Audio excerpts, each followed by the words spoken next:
حضرت جابر رضی اللہ تعالیٰ عنہ سے روایت ہے کہ میں نے رسول اللہ صلی اللہ علیہ وسلم کو یہ فرماتے ہوئے سنا کہ تمہارے ہر کام کے وقت یہاں تک کہ کھانے کے وقت بھی شیطان تم میں سے ہر ایک کے ساتھ رہتا ہے، لہٰذا جب کھانا کھانے وقت کسی کے ہاتھ سے لقمہ گر جائے تو اسے چاہیے کہ اس کو صاف کر کے کھا لے اور شیطان کے لیے چھوڑ نہ دے۔ پھر جب کھانے سے فارغ ہو تو اپنی انگلیوں کو بھی چاٹ لے، کیونکہ وہ نہیں جانتا کہ کھانے کے کس جز میں خاص برکت ہے۔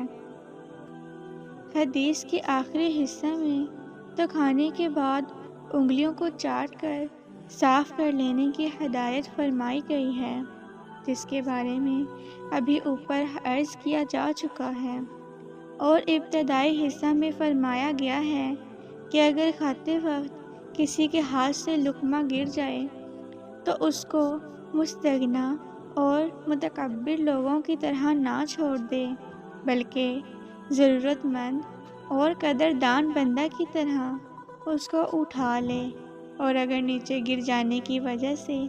اس پر کچھ لگ گیا ہو تو صاف کر کے اس لقمہ کو کھا لے۔ اس میں مزید یہ بھی فرمایا گیا ہے کہ کھانے کے وقت بھی شیطان ساتھ ہوتا ہے، اگر گرا ہوا لقمہ چھوڑ دیا جائے گا تو وہ شیطان کے حصہ میں آئے گا۔ جیسا کہ عرض کیا جا چکا ہے، فرشتے اور شیاطین اللہ کی وہ مخلوق ہیں جو یقیناً اکثر اوقات میں ہمارے ساتھ رہتے ہیں، لیکن ہم ان کو دیکھ نہیں سکتے۔ رسول اللہ صلی اللہ علیہ وسلم نے ان کے بارے میں جو کچھ بتلایا ہے، اللہ تعالیٰ کے بخشے ہوئے علم سے بتلایا ہے، اور وہ بالکل حق ہے، اور آپ صلی اللہ علیہ وسلم کو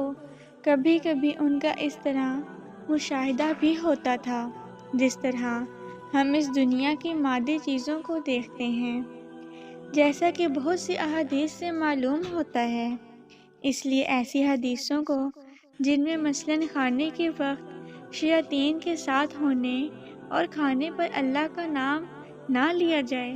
تو اس میں شیاطین کے شریک ہو جانے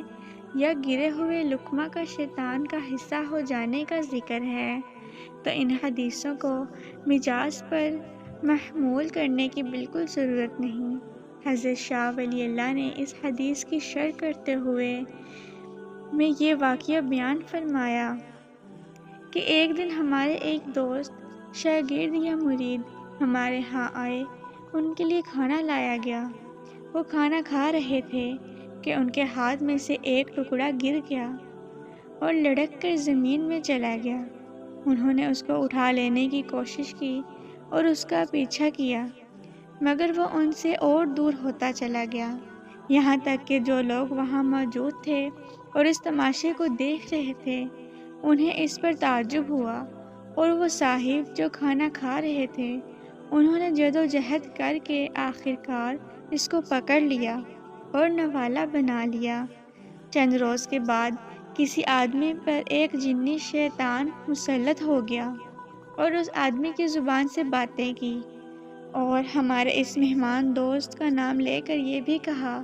کہ فلاں آدمی کھانا کھا رہا تھا، میں اس کے پاس پہنچا، مجھے اس کا کھانا بہت اچھا معلوم ہوا،